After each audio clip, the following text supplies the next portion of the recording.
hello, everyone. Welcome to the Coconut Way. Okay. Again, this happens every other month, this 2025. Okay. And for this specific episode, we are going to talk about general virtual assistants.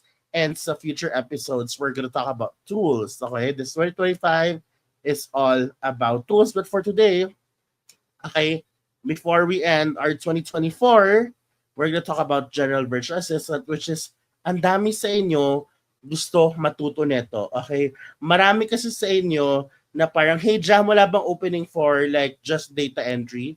Or wala bang opening for typing jobs lang, guys? Everything, all of those are part of general admin. Okay? And sometimes, itong general admin na ito ay parte ng isang specific niche. For example, social media manager plus general admin. So, may ganong mga stuff, no? So, it's very important if you learn how to, if you want to be a general admin, you will not just focus on data entry but like the holistic parts, no? Yung iba-ibang tasks ng isang general admin, no? And before tayo magsimula, which is something matutunan natin today, before we start, guys, I want to introduce myself. I'm Jam. I am the, okay, sourcing and community manager of Coconut VA, also the founder of Barangay VA. Sino mga kabarangay dito? Comment ka barangay if kabarangay ka, kung part ka ng Barangay VA, which helps to what do you call this, which helps to aims to help aspiring Filipino VAs land their first client online. Ayan, okay. So for today, we actually invited two amazing coconuts. Coconuts! Ayan. We invited two amazing general admins, okay, from Coconut. Either general admin siya or may niche siya or may specialization plus nag-admin work siya. Ayan. Okay, from Coconut. And let us all welcome. You guys can unmute yourself and open your your camera. Let's all welcome Jam and Robert. Everyone say hi to Jam and Robert sa comment section. Hi Ayan. Hello, everyone. hello. Hello. Ayan. Everyone say hi to Jam and Robert muna. Everyone say hi to Jam and Robert sa comment section. I'm not sure if Jam and Robert is in the comment section, pero very, very active sila. Hello, Yeah, hello, Jam and nandun sila. Robert. Ayan. Salamat naman at Hi, pinaunlakan Jam. yung Hi, Jam. aking Finally, invitation. finally, finally. Yeah. Yes, finally. Oo, pinaghandaan namin to, mga Mino. Pinaghandaan namin to. Thank you for saying yes to this. We appreciate it. And thank you for saying yes to adding value to our audience. Ayan, di ba? Pangmalakasan. Kaya ngayon pa lang, mag-thank you na kayo kay Jam and Robert. Ay, yan, di ba? Kapangalan ko si Jam. Ako yung Jam number 1, Jam number 2. Ayan. Yes, number 2 lang ako. para, para pero napansin ko sa mga jam, ang pretty ng mga jam. Di ba? Ang pretty ng mga jam. Thank Lalo na you. pag taga-coconut, o di ba? Pang Oh, that's malakasan. true. May jam ba sa comment section? Ayan, o pang malakasan, o di ba? Anyway, guys, I invited the both of you because I will ask you specific questions about what you guys do, no? Para makatulong sa mga future coconuts natin or future general admin or general VAs natin. Are you guys ready? Yes, Let's do it. we're ready. Yay! Perfect, perfect. So, mga nanonood to our viewers, guys, please get your pens and paper. So, si Jam meron, but ikaw wala? Kasi magte-take tayo ng notes, okay? Magte-take tayo ng notes kasi hindi tayo dito para makinig lang at, okay, umasa sa recording, pero we are here to engage and learn and make things happen, okay? So, if you have your pens and papers already, comment ready. If you have your pens and papers already, comment ready. All right. Okay. So Jam and Robert, pretty much, I'm gonna ask like specific questions, and then I'll call you guys one by one. Ayan, and then pag may questions ang ating audiences, I will entertain. Ayan, but guys, always remember na meron tayong Q&A section sa dulo. So if you can park your question and write it down at the same time, please do. Ayan, all right? So question number 1, are you ready to answer my question number one. But before you answer my question number one, introduce yourselves muna and what you do. What's your name? Not naman name, like nickname.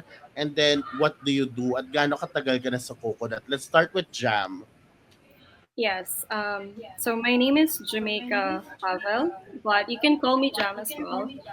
Um, Aside from having like a general VA experience, I'm actually more on focusing sa financial industry. So my client is mostly like for fintech company. So I do a lot of work like support analysts, um, yeah, the general VA, and like data analysts as well. I am currently not in the Philippines and actually Oh, Coconut bakit? VA. Yes, I am in Romania. I'm living in Romania right Maya. now. But Coconut VA is very, very nice because before I left the country, they said, okay, yeah, you can definitely go there and you can still have the work. So that's very nice of you, Coconut VA. Shout out. But yeah, I'm with Coconut VA for like 3 months. 3 months?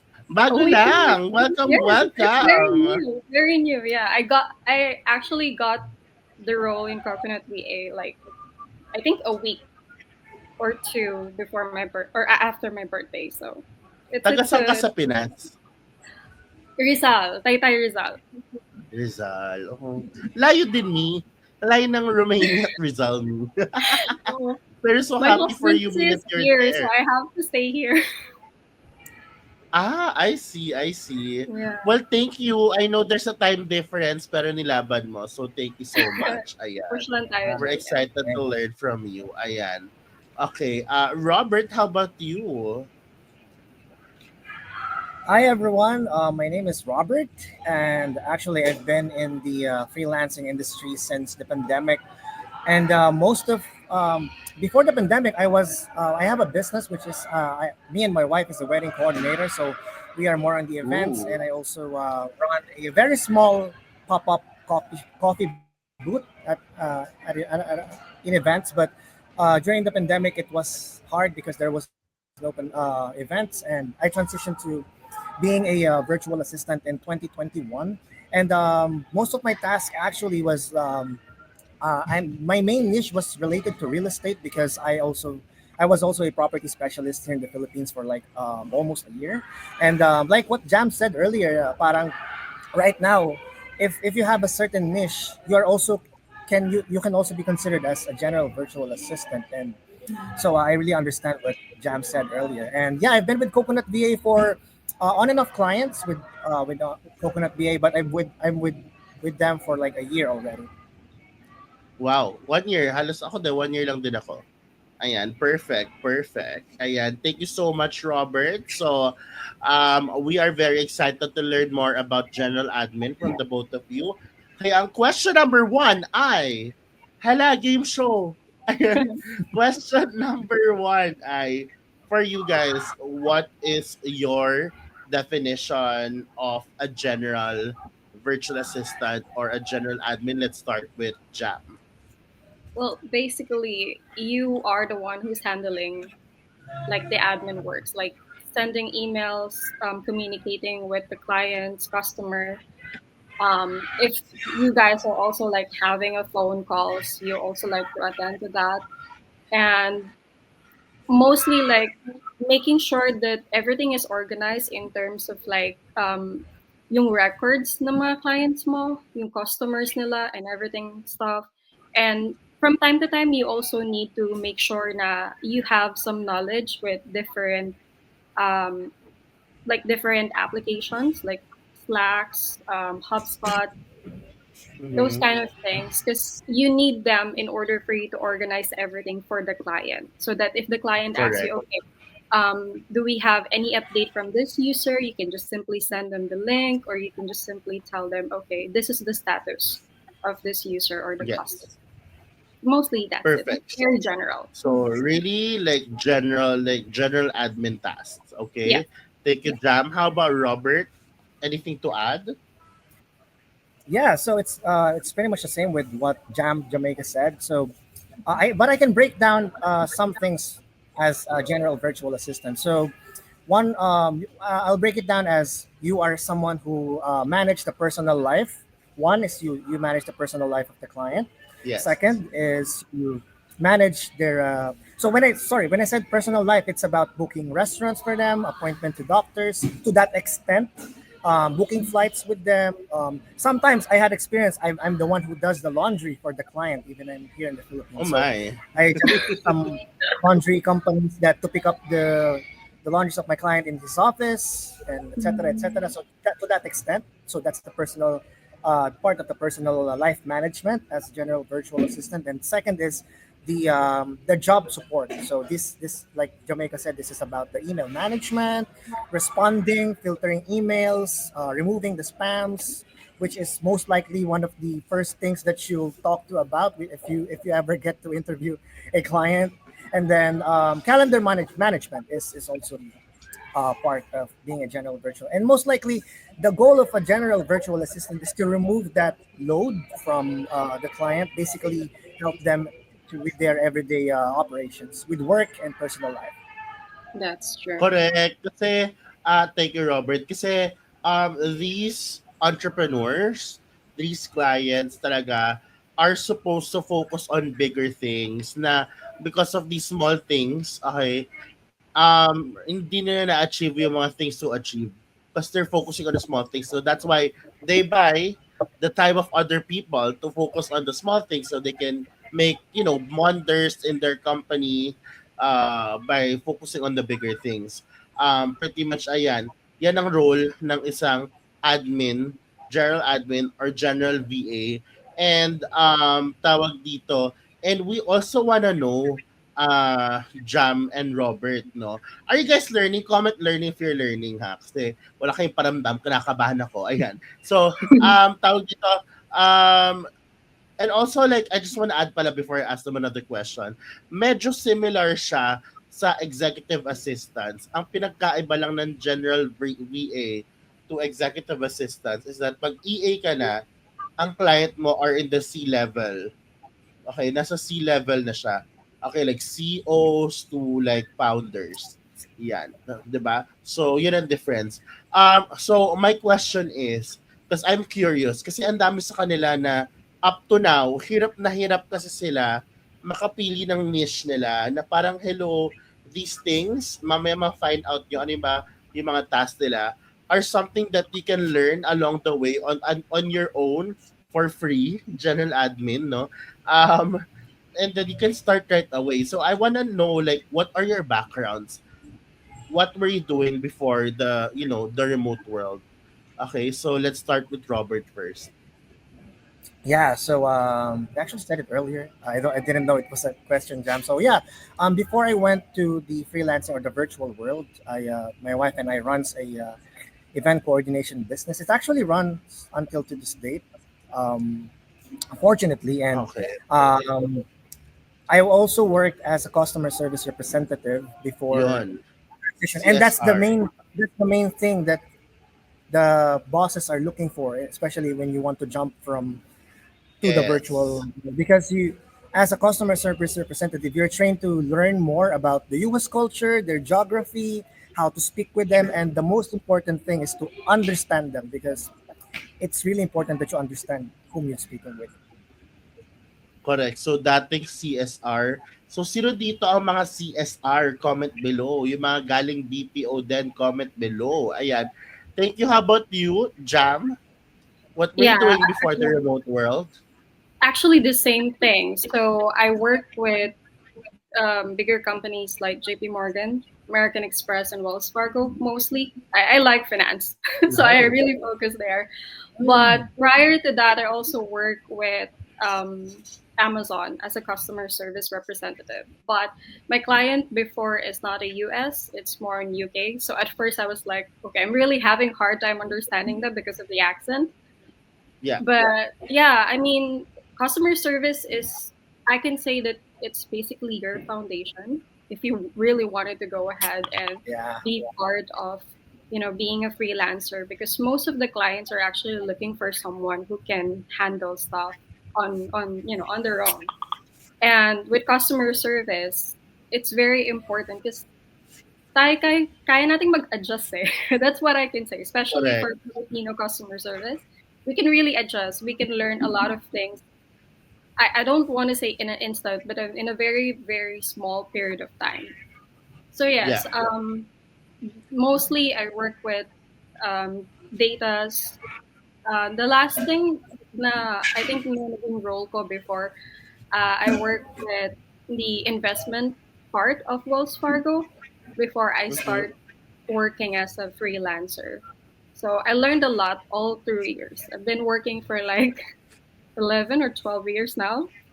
So Wow. it's Wow. pretty much. It's a lot. Yeah, it's been a So yeah. while. Perfect, perfect. So, ayan, if you guys have the same background as them, kay Jam and Robert, guys, you can Yeah. definitely like be a general admin in the future, like as a virtual assistant. Like me, ako naman, I don't have a BPO background. So, Mhm. yun yung isa sa mga misconceptions ko sa sarili ko about virtual assistants. Parang dapat galing kang BPO. Kasi yun ang mga usually nababasa ko before. Dapat may BPO background ka. Kasi nga naman, Yeah. Mm, if you have a BPO background, it's easier for you to be able to, adapt to the world, to the culture. Like, kasi you're gonna handle foreign clients, diba? Ako, wala akong BPO background. Okay, so, pero medyo rin-scourge ako. Pero, girl, nandito ako ngayon. So, with True. or without BPO background, basta may willingness ka to To embrace a new learn. world and learn something that will yeah. help you jump into this world, kaya. Ako kaya. Kinaya ko, kaya niya din. Kaya nila, kaya niya din, di ba? So, And, having said that, so, yeah, yes. Yes. yeah, Yes, Jam. I Rob. really wanted to add something just to inspire our viewers. I was like in the customer service representative for 8 months before I hopped into being a virtual assistant. And yung first company na in-applyan ko, they were requiring at least 1 year BPO experience. I was Correct. sobrang gusto kong maging virtual assistant that time kasi nakikita ko yung mga friend ko nasa bahay lang sila, and then they're earning certain amounts of money that hindi mo maisip na kaya pala talagang mag-earn ng ganun. So I was tinanong ko yung HR, sabi ko may mga ways ba talaga para makapag-apply ako even if 8 months lang yung experience ko as a call center agent. And then sabi nila, sige, pagbibigyan ka namin, mag-training ka ng 2 months, not paid. And if you pass that, we will accept you for our training. So ganun katindi yung kagustuhan ko talaga maging virtual assistant during that time. And pandemic kasi yun, so nasa bahay ka lang. Kaya nasa inyo talaga yung willing. Kailangan nyo lang talaga ng willingness. O, di ba? Talagang everyone starts somewhere. Yung iba kasi ngayon, guys, hanap agad, oh my gosh, I need something na high pay right away. Kailangan mag-adjust sila sa Yeah. flexi time ko. Daming ganun ngayon eh. Parang yung client agad na Yes, yes. mag-a-adjust. Tapos pag Totoo, hindi nakuha, totoo. parang hindi ethical itong ano na to. Basta ang tumatakbo ay Cambular, ganon. Hindi ganon. Talagang you start Yeah. somewhere just to get Yes, in. Talagang exactly. kailangan mo ng stepping stone to get in talaga. As in like, laban lang talaga. Kung nga magkano ng sahod ko dati, sa mga pinanggalingan ko, nakailang ginost na rin ako ng marami para makarating ako dito. So, fight, That's fight, true. fight lang guys, fight. Also, Diba? So like, yeah, Jam, go. Jam, I just wanted to add something. Also, totoo yung sinabi mo na you really have to work hard in order for you to be in this specific position. I just wanted to let you know that here at Coconut VA, I am currently like a part-time worker because I'm trying to actually go back to study. But all I can say is that yung ina-earn ko ngayon as part-time worker, that's more than what I'm earning when I was in the BPO industry. Full-time So BPO. Yeah, yes, it's a yeah. full-time BPO.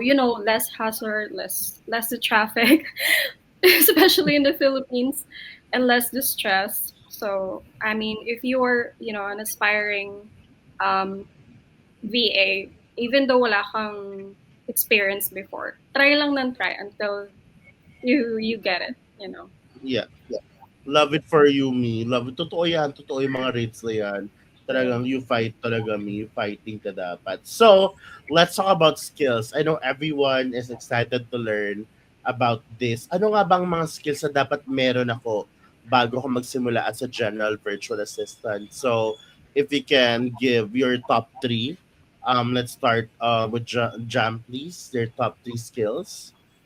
Um, well, communication is very dapat fluent ka din sa English talaga. The next one is yung organization mo and adaptability in terms of mga new knowledge na ibibigay sa'yo. Kasi every client is different. Marami kang matututunan. Hindi pwede yung, alam ko to, eto, meron akong experience sa ganito, kaya ko na to. Hindi ganun siya. Hindi siya ganun nag-work. Most of the time, they will ask you to, hey, do you know how to use this? And most of the time, especially in my experience, lagi kong sinasabi na, no, I am not familiar with it, but I'm always willing to learn. So Yeah. the adaptability and the willingness, I can say that it's actually one of the most important skill that you should have as a VA or as a freelancer. Um, and then, of course, in my area, I need to be really aware about the financial industry. So fintech, lot of apps that I need to use, I need to be aware of that as well. So it's not only like multitasking, it's not only knowing ano ba yung mga tools na pwede kong gamitin. It's more on making sure na even though hindi pa sinasabi sa'yo ni client na, okay, ito yung gagawin mo, ito yung, alam mo na dapat, na-research mo na din dapat kung ano ba yung role na ibibigay mo para at least Correct. ready ka. Correct. That- And that's why we have webinars like this. Yes. Thank you so much, Jam. So, mga sabi ni Jam, number one is communication skills. Sometimes kasi when you say general admin, may mga voice pa rin eh. May mga times Yeah. that you have to like call or answer calls, inbound, outbound. So, com skills is very important too, especially English talaga. Next is organization. Of course, ikaw mag-organize ng life nila, pero kung hindi ko organize, paano yun? Paano yun, me? Kung hindi ko organize sa life mo, paano mo organize life nila? And then adaptability daw. Syempre, there are times the clients will give you things or tasks that you don't know, tools na you don't know, and wala kang choice kung hindi ka ibiganin si Google at YouTube. Ayan, di ba? And industry-specific stuff. Kaya kailangan alam mo kung anong industriya ng kliyente, yung business ng kliyente na papasukan mo. Kasi there are specific tools and tasks na gagawin mo based on that specific industry. So thank you so much, Jam. I hope you guys are taking notes. And then how about you, Robert? Anything to add? Yeah, I would just like to add with what Jam said. For me, I guess the top three skills, at least for me, that you need to have is consistency, because I always tell myself that consistency beats talent. If you're very consistent, you always produce high quality of work. You always have the consistency of the initiative, being ahead with your research, because may mga tasks kasi na from out of the blue biglang ibabato sa ni client na, hey Robert, can you read this certain contract and can you summarize it for me? So sometimes may mga ganong random task na binabato si client, and what can you do about it? May mga AI na tayo ngayon. So consistency about showing up. And second is, since related with consistency, is yung consistently learning yung mga updated softwares, what are the trends today, like nung nag-start ako mag-freelancing, wala pang Canva noon. I was using the very complex Photoshop, but now everything is readily available in Canva, which is very nice. But di ba, Jam, during that time, wala namang ganun. PowerPoint ako dati, gumagawa ng graphics eh. Ako din. Kaway sa mga tumaan sa PowerPoint graphics. True. And yeah, lastly, I guess it's sa buhay din in my life, I always tell this also to me, the skill that I always keep on, like it's my mantra, always be in that room. I mean, it's very simple, but you should always be in that room. If you feel like hindi para sa yung opportunity, parang hindi ka belong sa group na yon pero you really wanted to learn, always be in that room. Be that someone that is willing to learn all of about the industry, be very hungry about it if gusto mo talaga mapunta sa industry. And at the end of the day, our goal is to find something that we are really happy to do and earn that certain amount of money that we want on yeah, that's just pretty much it. Perfect. So consistency in so many ways, no? Consistency in learning. Lalo na if you are doing social media management plus general admin. Girl, yung mga trends, yung mga platforms na madami. Malawak yun general admin, no? Like sinabi mo, AI, research, ayan. Research is the number one, like being resourceful. Ang number Yes, one yeah. katangian ng isang virtual professional, no? Tapos, always show up daw. Be in that room. Always show up sa mga panahon na hindi mo feel like showing up kasi feeling mo hindi siya para sa'yo. Hala, ba't mo siya nilaban? Hala, char lang. Pero pero show up para, you'll be able to achieve what you wanna achieve in life. And I also wanna talk about tasks. Ano yung mga daily tasks nyo as a general admin? Let's start with Robert. Ang mga recurring tasks ko, it's what we call this in the industry. So ang mga recurring tasks ko is spams or emails are always at zero. And then mostly email management ako ngayon eh. Parang kailangan bini-breakdown namin yung email sa urgent, need to review, is it related to invoices, due balances, so more on hard email management at the moment. And ako din yung nagtatrack ng mga tasks nung boss ko at the moment. And I'll always do the nudging. I'm sorry to say that I'm very annoying to them since ako yung lagi nagpapaalala na, hey, kamusta na ba to? Tapos na ba tong task mo? Bakit hindi mo pa Correct. nagagawa? Tapos date. So ako yung tao na yon right now sa work. So, ikaw yung taga-nudge talaga. Ayan, Ayan. oo. Nudging, email management, inbox zero ang tawag nila doon, inbox zero. Yeah, inbox zero. Yeah. Na-recently ko lang na-learn, ngayong year ko lang na-learn, and I'm so happy all my emails are inbox zero na. Sorry. May mga label na siya. Yes, yes. Yun. Mga Mas label ang na. laking bagay nun eh. Matutunan Yes, mo dapat sobra. yun. Yes, yes. Tuturuan ko kayo. Pag may time ako, gagawa ko na recording. Okay, perfect. Thank you, Robert. How about you, Jam? Ano yung mga day-to-day task mo? Well, mostly same, almost the same. Email and inbox responding. Kasi sa company ko ngayon, it's a very small company. Parang 6 kami. Ako yung nag-iisang babae. And I'm the only customer service / analyst in the group.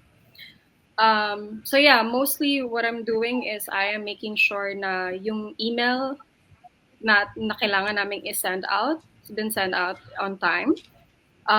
Slacks, I'm also reviewing a lot of accounts. Since it's a financial technology company, there's a lot, every single day, there's a lot of application coming up. So I'm always reviewing them. I'm making sure that everything is in order. Technically, ako yung nagbibigay ng first say whether okay ba tong user na ko. Give me a second. I'm sorry, my husband is calling me. But anyway. Sana all my husband. Hala! No, nasa business trip to Denmark. So he's calling me right now and I told him that I think he just forgot about it. But anyway, going back. So yun nga, more likely on email handling talaga ako since we don't do calls. We usually do phone calls, but our CEO is the one who's holding or handling that. He's directly the one who's talking to the user or the customer. And ano pa ba? Yeah, so far more likely email lang talaga. Medyo lang, sobrang light lang. Oh, diba? At least light. Ayan. Of course, sometimes you guys will do calendar management too, mga appointments. Yes. Ayan. Kasi connected yung email sa calendar. Parang may nag-email na parang, hey, I need you to like be in this call, blah, blah, blah. And then Mhm. iset mo yung appointment sa calendar nila. Ganun. So, medyo connected din yan, yung mga calendar management. Ayun nga, kagaya na minention nila kanina, na you guys sometimes will book flights, sometimes you guys will book restaurant reservations, hotel reservations, even the personal errands of your clients, like the laundry Robert mentioned earlier. Lahat yan nasa kamay nyo. Okay? Pretty much anything under the sun, any Yes, ad hoc actually, task yes. That's na maisip ni client, hey, can you research like the top 10 of the Kembler?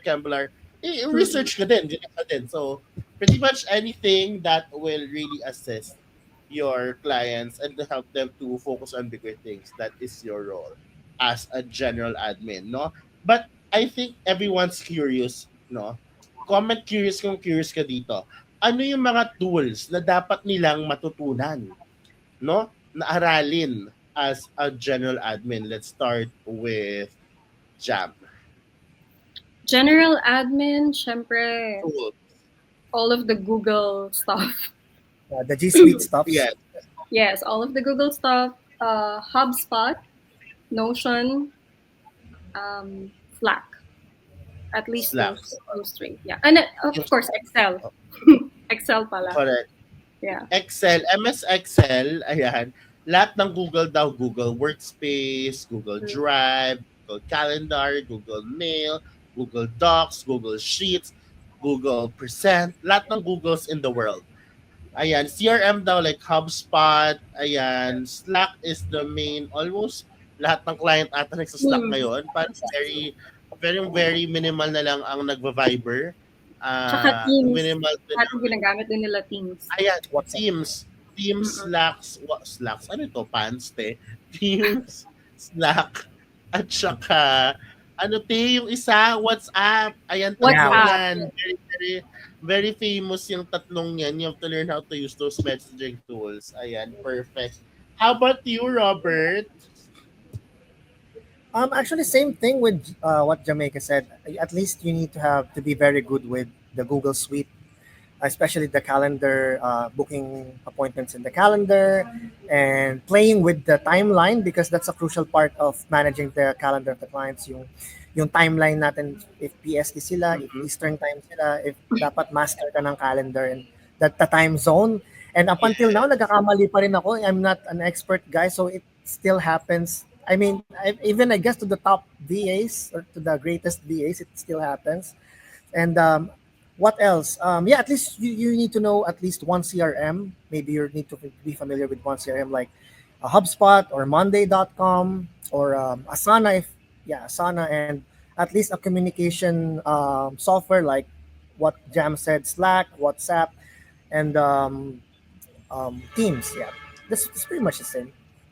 Yeah. Of course, yung mga basics din, guys, yung Canva.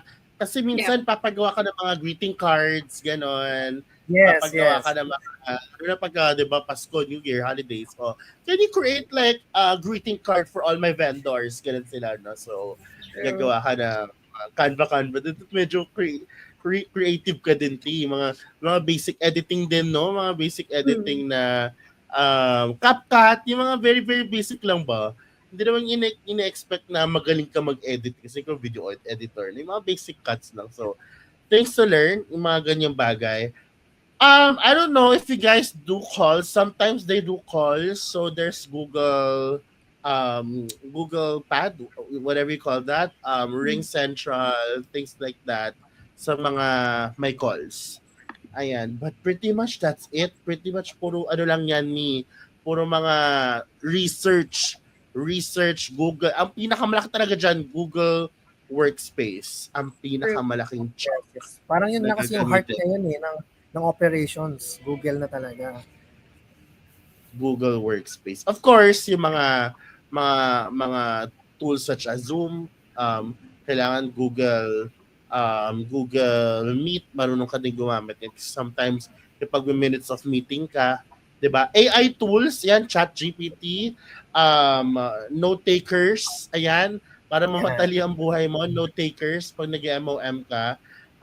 Yung mga stuff like that. So, you have to be able to learn kung paano mag-book ng food, mag-book ng hotels and flights. Ayan. So, madami naman yan. Very, very accessible in social media. So, I hope you guys got all those. Sana nasulat niyo yun, no?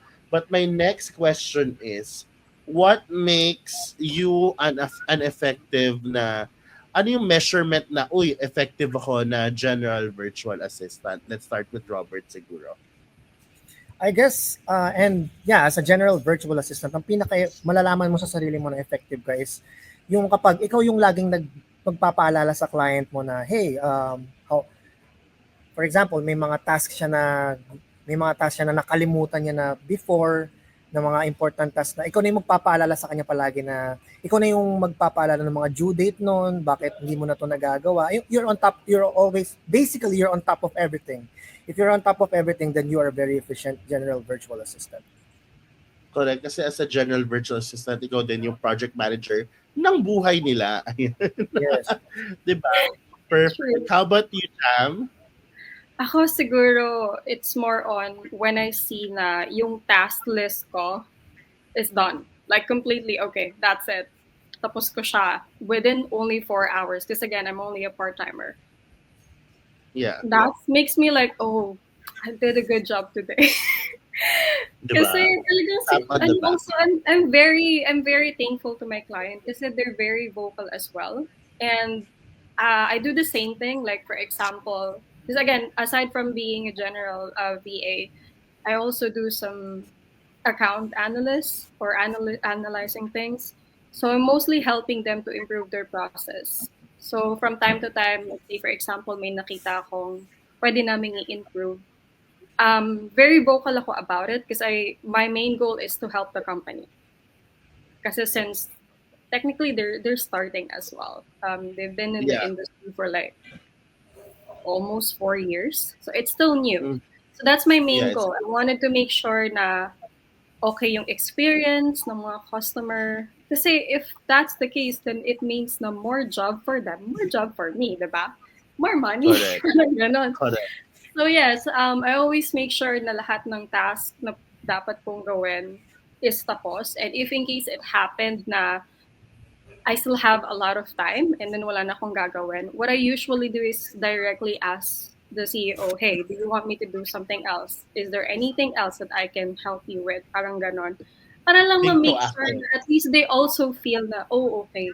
Okay tong okay tong VA from Coconut VA. Talagang very professional and in a way, you know. So yeah. Love it for you guys. Oo, talagang ako din yung pag naka-wipe out ako ng mga ako kasi ayan, number one rule is to be organized. No? Kaya lagi ako may project management tool. Like I personally use both for personal life, I use Airtable, and for work here sa Coconut, I use Monday.com. So, yun ang mga ginagamit kong project management tools. And personally, pag nawa-wipe out ko yon, hala, I'm happy. As in, hala, That's like happy ko, parang productive ko today. true. Ganon, parang hala, nagtrabaho si Jam today. Ganon atake. So, hala, nakatulong si Jam today. Ganon atake. So, very, very happy. And ayun nga, I wanna highlight what Jam said earlier na, like, for example, if you're done with all the tasks and you can just, like, literally ask your client na, parang, hey, is there anything else I can assist you with? Diba? Parang, lang, being proactive, diba? Being Proactive, Yeah, proactive. always talaga proactive. So, diba? A+ service. Taray, A+ service. Ayan. Yeah. Thank you so much, mga Mima. I hope you guys took notes. If you took notes, comment, took notes. So, like, ngayon, we're towards the end na of the session. I just wanna know, and for the knowledge lang then of the people who are, the 106 people who are watching us today, no? Um, you've been to other agencies before. Like, what's like your favorite part when it comes to becoming, part of the Coconut community? Just top of mind lang. Let's start with Jam, siguro. Since I'm very new, all I can say is I felt at home. I felt that na yung community ng Coconut VA is very strong, and I like the value as well as the vision of the company. So I'm very thankful that I became part of it. Di ba? Feel at home, feeling part of a community is very important. No? Thank you, Jam. How about you, Robert? Alam mo, Jam, actually, parehas tayo kasi parang ang gaan-gaan ng loob. So, eto, hindi naman Oo. porket interview nyo ako, magsasabi ako ng magandang bagay. Pero I've been into like, three companies, and the first company that I've been with was like very professional. You always need to be wearing this kind of things. You have should have a great background. You should have like, but it was advantages for me. But sa Coconut Bay, parang alam mo yung ganda ng community. Imagine may mga meetings sa mga regions ng Philippines, may mga team Ay, meeting talaga. correct. Diba, parang sabi ko, parang first time na ako nakita ng ganito. And parang very approachable din si Fem. Lagi kong nakakatsa. Sabi ko, Fem, kamusta? Ganon. Kasi syempre minsan, nag-follow up na ako if may mga clients. So parang super gaan lang na laging andali i-approach. And tamang-tama yung sinabi ni Jam. And one last thing is, mas mataas talaga yung rate ni Coconut VA compared to other companies. I have friends who is envious of me being here. So that's the number one thing as well. Correct, Envious, correct. At saka, probably the wrong term, jealous. Yeah, jealous. Envious. jealous daw. Totoo, di pati friends ko, no? Hello. Diba? Like, Diba totoo? eto, like mamayang 3 a.m., I don't know if you guys are available, pero meron kaming town hall. So we have Yeah. our town hall meetings regularly. Talaga. At yung town hall namin, hindi siya like corporate town hall na ito ang direksyon ng kumpanya. Hindi. No. Raffle, games, di ba? Bardagulan, ganun lang kami doon. Parang happy-happy lang. Ano yung mga A little binanggit bit ni of Robert update, na- ganyan. yung parang updates 10%, tas 90% laro. Ganun. Ganun yung tapos syempre ang galing ng host, di ba? Hala, joke lang. Tapos, No, that's true, Mima. Totoo yan. di ba? Very True. energetic. True. O tapos may regional meetup pa ng January. Pupunta kaming Luzon, Visayas, Mindanao para makipag-games in person naman, di ba? In-person games naman, gano'n. Di ba? And of course, yung pinaka-proud kami, yung every other year na getaway, coconut getaway. So we did the first one last April sa Boracay. So lahat ng coconuts na active. Yun lang, Robert. Yun lang. Next year ba? April Nag- ulit? tayo. Baka pwedeng May. May plano ko umuwi ng May eh.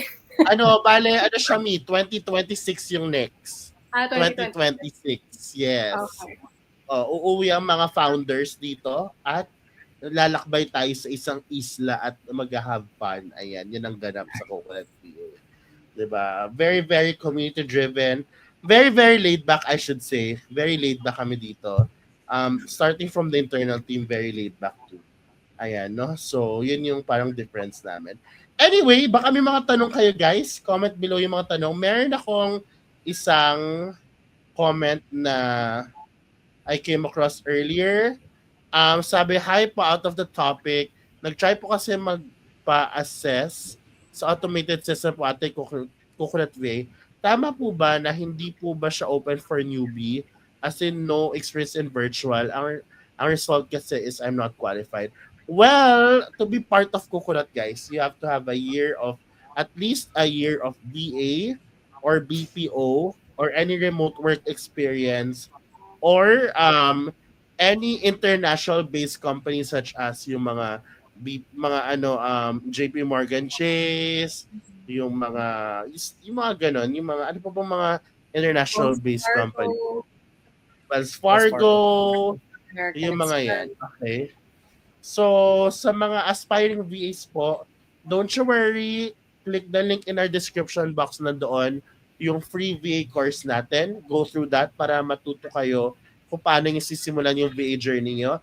And then apply to open our entry-level clients or agencies that are open to hire entry-level clients or talents.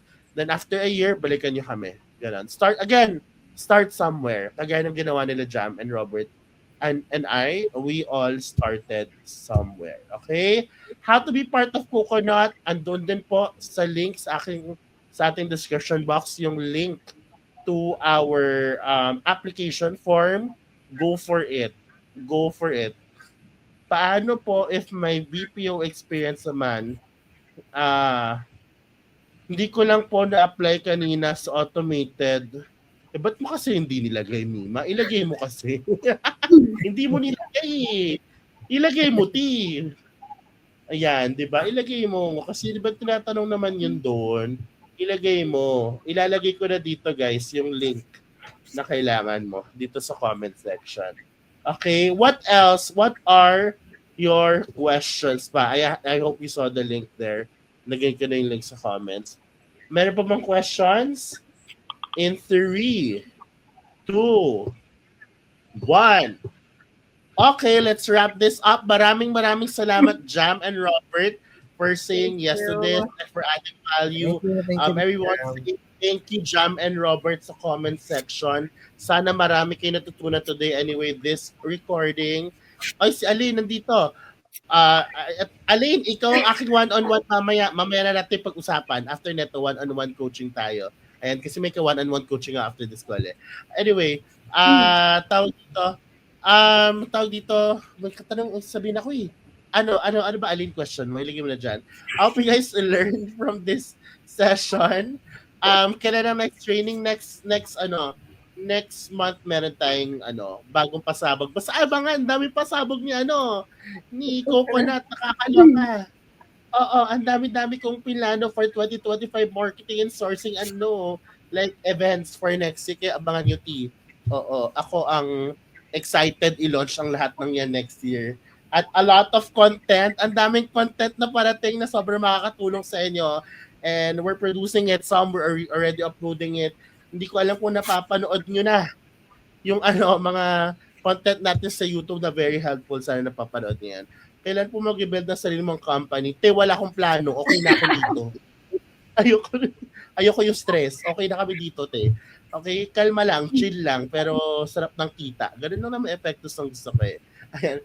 Thank you guys. Thank you everyone for watching. Thank you, Jam and Robert, for this. Thank you. And we'll see you guys again on Thank you. Thank you. Nice to episode. meet you. Thank you. Bye-bye. Sa YouTube channel ni Coconut. Bye! Bye.